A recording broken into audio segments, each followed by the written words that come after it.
Apple is set to announce their upcoming VR and AR headset sometime in January 2023, and it's going to change the world forever. Literally, sometime in 2023, you're going to be able to walk into your local Apple store and try out one of these headsets for yourself.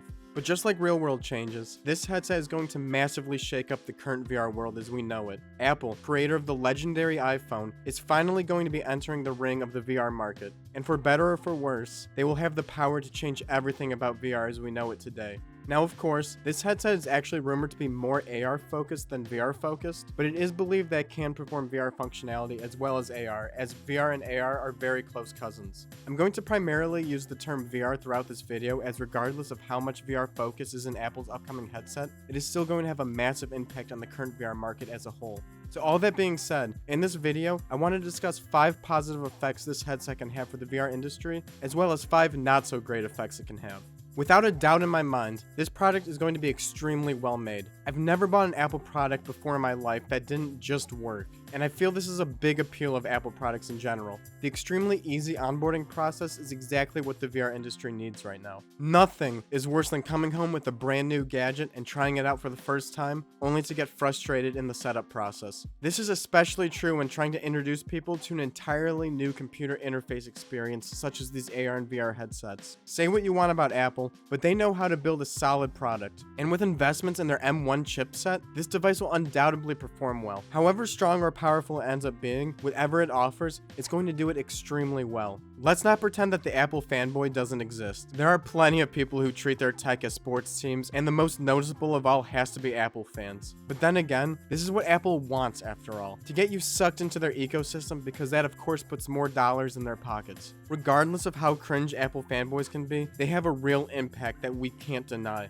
There are people who live for the prestige they perceive they have when buying a new Apple product, and so they buy every top of the line product Apple has to offer regardless of the price. If enough people do this with Apple's upcoming AR VR headset, and of course boast about how great it is on social media, there's no doubt this could build up hype for the product. Hype for a VR headset product. This could of course cause FOMO for many, and depending on the price of this headset, it may spark interest for people to explore other, cheaper VR products to get a taste of what this world has to offer. As long as this product is a success, I can't imagine this not growing the VR industry. Since this is rumored to be primarily an AR-focused headset, I personally have hopes that this could end up being the first head-mounted display you could actually wear outside. First off, this hope comes from mainly the battery life. With the M1 chip and previous work on devices such as the iPhone and Apple Watch, I would expect this headset to have an actual usable battery life of say 6 to 8 hours, rather than the current mobile headsets of 2 hours. Of course that's speculation, but I feel like the true value of AR tech will only be seen once headsets can be worn outside. A couple quick examples I can see this being useful are, say, navigation apps. Instead of having to look at your car's dashboard or Apple Watch when coming to a turn or exit, your Apple headset can show an augmented reality arrow on the road showing you where you need to turn. Not only would this be even more clear directions, but you would also not need to take your eyes off the road, and thus making it a more safe method of delivering the directions as well. Or say you're going to the grocery store and have a shopping list created in an app. While at the store, the headset can put a highlighted box around the items on the shelf that are on your list, reducing the time you need to spend looking for the items. Of course, there are many more examples, plenty that haven't even been thought of yet. But AR is meant to augment the world around you, and there's plenty more world outside of the confinements of your own home. Everyone knows by now the story of Apple and the iPhone, how it completely revolutionized the smartphone and touchscreen technology. VR is in a weird state right now, with Meta, formerly known as Facebook, attempting to dominate the market early. With moves such as buying the company Oculus and changing their name to Meta in an attempt to trick the public into associating the term metaverse with their company's products and services, they have technically managed to become the current market leader in VR. But as I mention all the time on this channel, we are still a decade or so out from AR and VR headsets being completely ingrained in our society, being as common and necessary as the smartphone is today. And with that kind of time, there's plenty of work to be done and plenty of innovation to have. Yes, there are current design patterns and product design trends that dominate the VR market today, but if anyone can shake up the status quo, it would be Apple. Here's an image of a patent Apple has showing these rings that could go on the user's fingers to track gestures to allow the users to scroll pages, hang up phone calls, etc. There's nothing quite like this in the VR world today, and who knows, maybe it will become the new standard. A bit cringe, but let's be real, the Apple ecosystem is a hit among many for many reasons. This does tie a bit into the first point for how well the device will be made, but I'm sure the user experience will be even more smooth if you are already invested in the Apple ecosystem. If you pick pick up this headset and add it to your collection of iPhone, iPad, Apple Watch, and MacBook, I'm sure that experience will be unlike any other. With so much control over both the hardware and software, not only will the experience be extremely powerful, but also extremely easy to use. If you already have multiple Apple products, then you already know what I'm talking about here. So even if you are not yet into AR and VR, this headset could get into the hands of many just to enhance their Apple ecosystem experience. And honestly, I'm sure it will be a fantastic addition to it and work extremely well. It's important for users to have a good first experience with AR and VR, as a bad first impression can be extremely off-putting. And if people have a good first experience with this Apple headset, then that could help build interest in the VR space as a whole. Okay, those are 5 positive effects I feel the upcoming Apple headset can have on the VR industry. Let me know down in the comments if there's anything else you can think of that I missed. That being said, I don't personally give Apple a free pass just because they're Apple. They're allowed to fail too. And I do have a list of 5 concerns for this headset as well.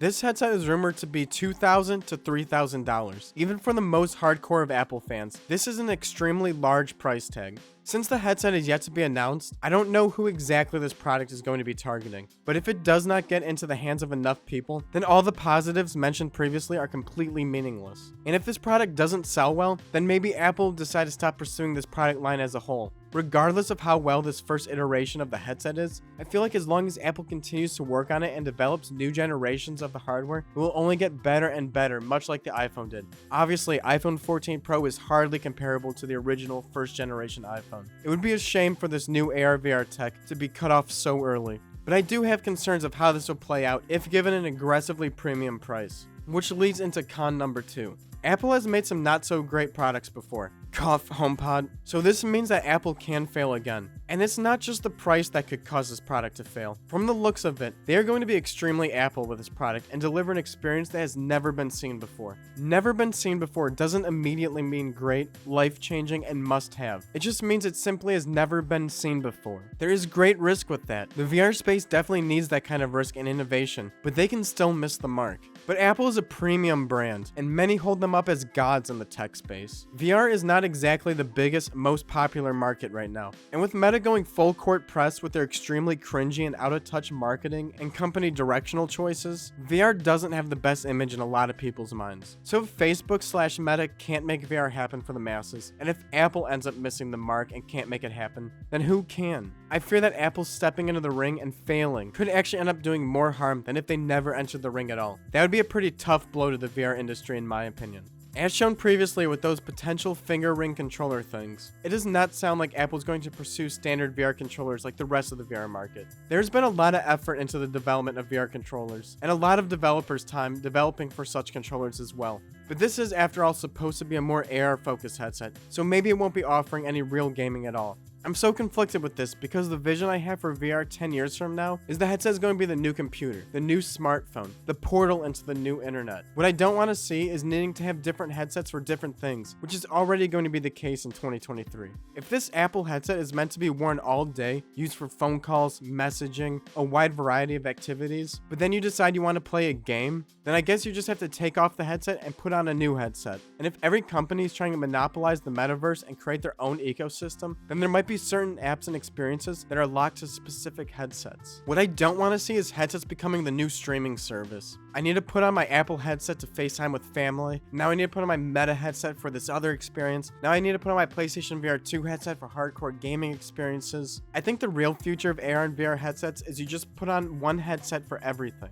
And there of course needs to be standards so consumers have different headset options to choose from, regardless of the software ecosystem. Without standard controller support, this would cause a clear divide in the types of headsets and cause many people to need at least 2 headsets to get all of these experiences. I just hope they end up releasing controllers as an optional accessory at the very least. Apple notoriously takes this closed ecosystem a step further when it comes to their app development. In order to make an Apple app, you need to develop it on their hardware, with their coding languages, etc. It's not easy to develop for Apple as well as other platforms. I feel this is going to be taken a step further with this AR/VR headset. In the VR development world, there's a standard called OpenXR, which essentially allows developers to write AR and VR applications, and they will run on whatever hardware device that supports OpenXR. So essentially, write the code once and it works everywhere. I highly doubt Apple's going to support OpenXR, in favor of needing to use their own Apple standards. Of course, this may be because of how different the device can end up being from current VR headsets, but I feel like this is something Apple would do regardless. The real concern here for me is lack of software. The device could be the best AR and VR device ever created from a hardware perspective, but if there's no software available for it, then it ends up being a paperweight.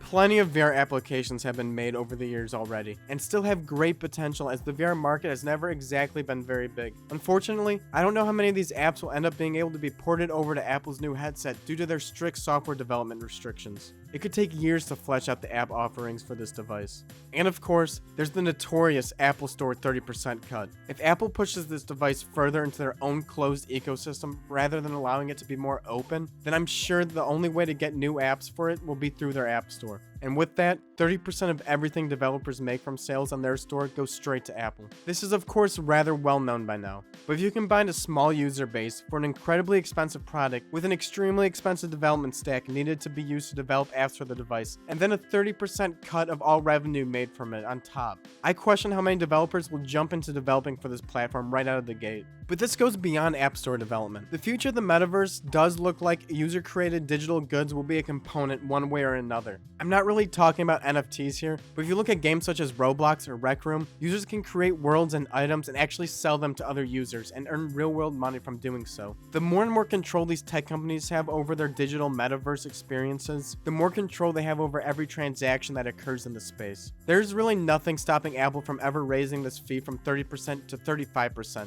and there will be those that argue that they have to keep the show running. But to me, this is just another incentive they have to create their own closed ecosystem, when in fact an actual metaverse or Web 3.0, the next age of the internet, whatever you want to call it, should be open. I feel like these store fees can hurt the supply of apps created, as well as the incentive to build towards a more open, head-mounted display internet world.